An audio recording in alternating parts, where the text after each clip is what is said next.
Yesus Kristus.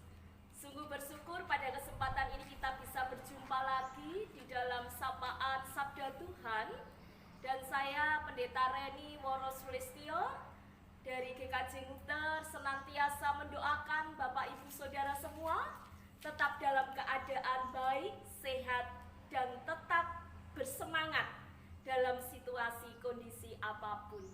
Pada saat ini Bapak Ibu Saudara yang terkasih dan yang diberkati oleh Tuhan, sebelum kita bersama-sama menerima kebenaran firman Tuhan, mari kita datang di hadirat Tuhan.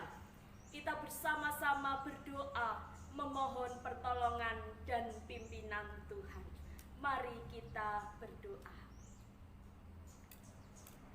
Karena kasih setiamu yang begitu besar di dalam kehidupan kami ya Tuhan, kami senantiasa merasakan kekuatan, semangat dan pengharapan di dalam kami menjalani dan mengisi hari-hari pemberian Tuhan ini. Syukur kami naikkan di hadirat-Mu karena berkat Tuhan yang senantiasa menyertai di sepanjang kehidupan kami. Pada kesempatan ini ya Tuhan, kami akan bersama-sama menyiapkan hati, pikiran, dan pribadi kami untuk mendengarkan sabda Tuhan. Sabda-Mu yang abadi, memberikan kekuatan, semangat, penghiburan di dalam kami menjalani dan mengisi hari-hari yang Tuhan berikan. Berfirmanlah ya Tuhan, kami hamba-hamba Tuhan siap untuk menerima, mendengarkan, terlebih Engkau mampukan menjadi pelaku-pelaku kebenaran firman-Mu. Terpujilah nama-Mu dari kini hingga selama-lamanya. Amin. Bapak Ibu Saudara yang diberkati oleh Tuhan, firman Tuhan pada kesempatan ini diambil dari Yeremia 20 ayatnya yang ke-7 sampai yang ke-13. Yeremia 20 ayatnya yang ke-7 sampai yang ke-13 demikian. Engkau telah membujuk aku ya Tuhan, dan aku telah membiarkan diriku dibujuk. Engkau terlalu kuat bagiku, dan Engkau menundukkan aku. Aku telah menjadi tertawaan sepanjang hari. Semuanya mereka mengolok-ngolokkan aku. Sebab setiap kali aku berbicara, terpaksa aku berteriak, terpaksa berseru, kelaliman, aniaya. Sebab firman Tuhan telah menjadi celah dan cemooh bagiku sepanjang hari. Tetapi apabila aku berpikir, aku tidak mau mengingat Dia dan tidak mau mengucapkan firman lagi demi namanya, maka dalam hatiku ada sesuatu yang seperti api yang menyala-nyala. Terkurung dalam tulang-tulangku, aku berlelah-lelah untuk menahannya, tetapi aku tidak sanggup. Aku telah mendengar bisikan banyak orang. Kegentaran datang dari segala jurusan. Adukanlah Dia, kita mau mengadukan Dia. Semua orang sahabat karibku mengintai apakah aku tersandung jatuh.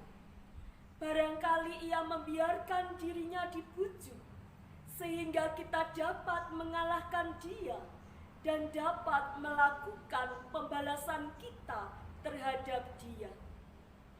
Tetapi Tuhan menyertai aku seperti pahlawan yang gagah. Sebab itu orang-orang yang mengejar aku akan tersandung jatuh, dan mereka tidak dapat berbuat apa-apa. Mereka akan menjadi malu sendiri, sebab mereka tidak berhasil.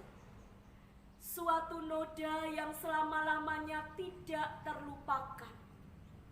Ya Tuhan semesta alam, yang menguji orang benar, yang melihat batin dan hati, biarlah aku melihat pembalasan-Mu terhadap mereka, sebab kepadamu-lah kuserahkan perkaraku.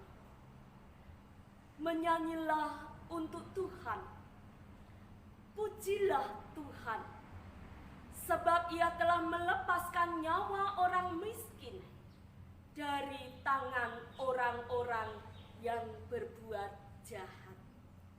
Demikian jemaat Tuhan yang diberkati oleh Tuhan, pembacaan firman dari Yeremia 20 ayatnya yang ke-7 sampai yang ke-13. Yang berbahagia adalah setiap kita yang mendengar firman Tuhan dan senantiasa memelihara di dalam kehidupan kita hari lepas hari. Haleluya, amin. Bapak, Ibu, Saudara yang diberkati oleh Tuhan, tema khotbah pada kesempatan ini dengan judul Komitmen Hidup dalam Kristus. Komitmen hidup dalam Kristus. Ibu, bapak, saudara yang dikasihi oleh Tuhan, bagaimana perasaan bapak, ibu, dan saudara jika yang kita sampaikan kepada orang lain itu disalahpahami? Bagaimana pula jika yang kita sampaikan kepada orang lain mengakibatkan kita itu dicela, mengakibatkan kita itu dibenci dan dianiaya? Sementara menurut kita hal yang kita sampaikan itu adalah kebenaran sesuai firman Tuhan. Apakah kita merasa menyesal? Apakah kita merasa kecewa, marah, putus asa, atau perasaan-perasaan tidak enak lainnya muncul dari dalam hati kita? Saya kira hal demikian adalah hal yang wajar. Sebab kita sadar bahwa kita adalah manusia yang biasa, manusia yang terbatas, manusia yang tidak sempurna. Apalagi kita tahu bahwa tidak semua orang itu berpihak kepada kita. Ada yang cocok, ada pula yang tidak cocok dengan kita. Orang yang cocok dengan kita mungkin akan menerima apapun yang kita sampaikan kepada mereka. Akan tetapi Bapak Ibu Saudara, bagi yang tidak cocok, yang tidak suka dengan kita, mungkin akan menolak sebaik dan sebenar apapun yang kita sampaikan. Kita bisa belajar dari Nabi Yeremia yang pada saat itu pernah ditertawakan. Nabi Yeremia yang diolok-olok, dicela, dianiaya karena berita yang ia sampaikan kepada bangsanya.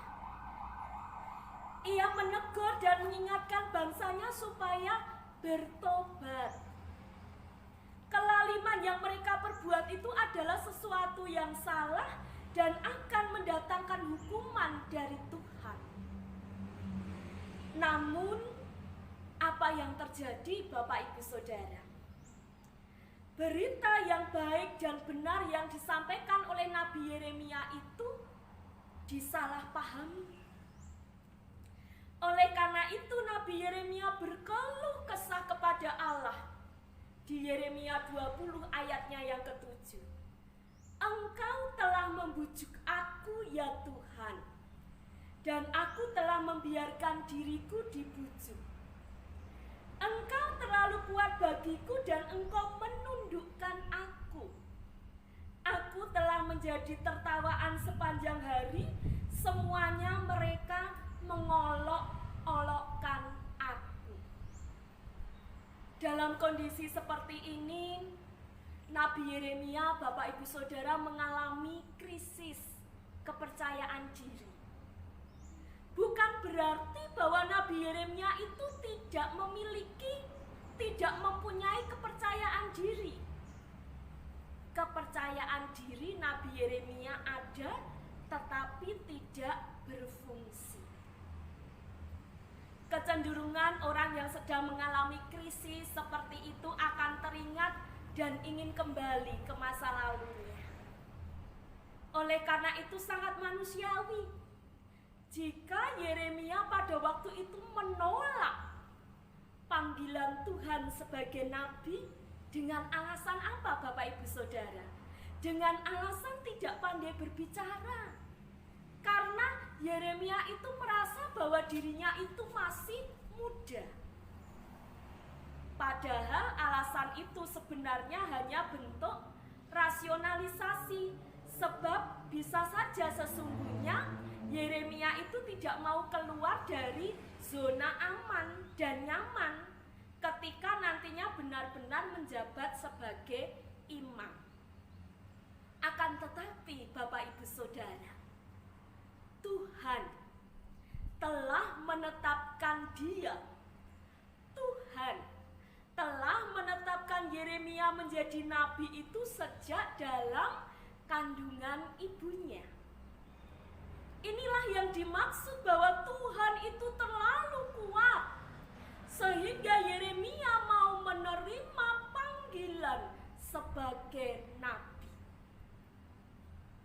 Lebih lagi Tuhan berjanji akan menyertai, akan menolong Yeremia dalam menjalankan tugas panggilannya.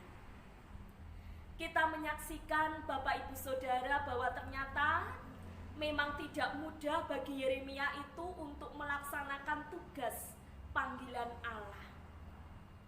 Saudara-saudara yang dikasihi oleh Tuhan, sebagai murid dan hamba Kristus, kita semua dipanggil untuk hidup di dalam Kristus dengan membuang jauh-jauh kehidupan lama yang penuh dosa dan mengarahkan hidup kita kepada Tuhan Yesus Kristus.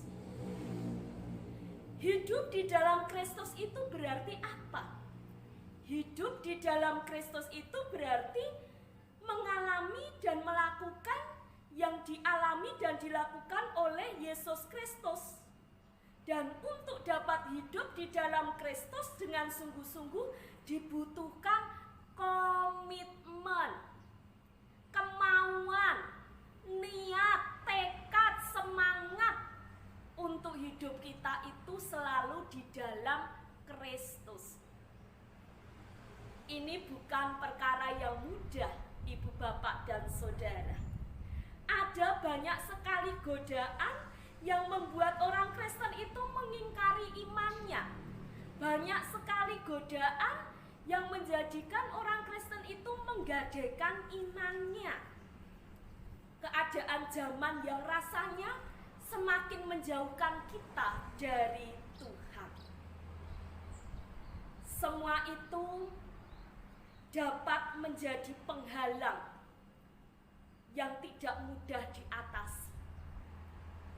Namun kita percaya bahwa keberanian komitmen untuk hidup di dalam Kristus itu menjadi kekuatan yang sangat luar biasa, Bapak Ibu Saudara, di dalam kita melakukan tugas panggilan. Saya mau ikut Yesus sampai selama-lamanya, sampai Tuhan memanggil kita kembali di hadapannya. Dan itu komitmen yang harus kita perjuangkan dalam hidup ini. Marilah pada bulan kesaksian dan pelayanan ini kita perteguh komitmen kita. Apakah selama ini komitmen kita seringkali muncul keraguan-raguan, atau semakin hari kita semakin melangkah dengan mantap, berjuang bersama dengan saudara-saudara kita, mohon kekuatan dari Tuhan untuk senantiasa hidup dalam Kristus. Mari kita bersama-sama berjuang dalam hidup mengikut Kristus. Jangan biarkan iman kita kendor. Semakin hari iman kita semakin loyo. Tetapi mari kita kuatkan, kita mantapkan. Saya mau ikut Yesus sampai selama-lamanya. Amin. Demikian Bapak Ibu Saudara yang diberkati oleh Tuhan Yesus Kristus, kiranya firman Tuhan pada kesempatan ini senantiasa menambah kekuatan, kemantapan iman kita di dalam kita mengikut Tuhan Yesus Kristus. Tetap semangat, tetap berjuang. Jerih payah kita di dalam Tuhan tidak sia-sia. Mari kita datang di hadirat Tuhan di dalam doa. Terima kasih ya Tuhan atas berkat-berkat yang boleh Tuhan nyatakan, Tuhan berikan di dalam kehidupan kami. Terlebih kebenaran firman-Mu pada saat ini untuk kami tetap memiliki komitmen yang teguh, yang kuat di dalam kami hidup di dalam Kristus. Meskipun banyak sekali tantangan, ujian, godaan, hari lepas hari yang harus kami jalani dan kami hadapi. Tetapi dengan ujian-ujian itu justru menjadikan iman kami semakin berakar, bertumbuh dan berbuah. Berkatilah jemaat Tuhan di GKJ Nguter ini, di Pepandan Begajan, Janglengan Serut. Tuhan berkati anak-anak sekolah minggu, pemuda remaja, keluarga muda, Adi Yoswo, GKJ Nguter, dan jemaat Tuhan dimanapun berada. Dalam menghadapi situasi kondisi yang seperti ini, kami tetap memiliki iman yang teguh, kami tetap memiliki komitmen yang mantap. Hidup kami diubahkan menjadi pribadi yang senantiasa taat dan setia kepada Tuhan. Berkatilah para pemimpin bangsa kami, berkatilah seluruh saudara kami masyarakat Indonesia dari Sabang sampai Merauke. Pulihkanlah negeri ini, berkatilah dengan berkat-berkat yang khusus. Terima kasih Tuhan, ampuni segala dosa dan kesalahan kami. Haleluya, amin. Demikian Bapak Ibu Saudara, kiranya kasih setia Tuhan menyertai kita semua. Tetaplah bersukacita di dalam Tuhan, berpengharapan dan tetap memiliki komitmen untuk hidup taat dan setia kepada Tuhan. Tuhan memberkati kita semua.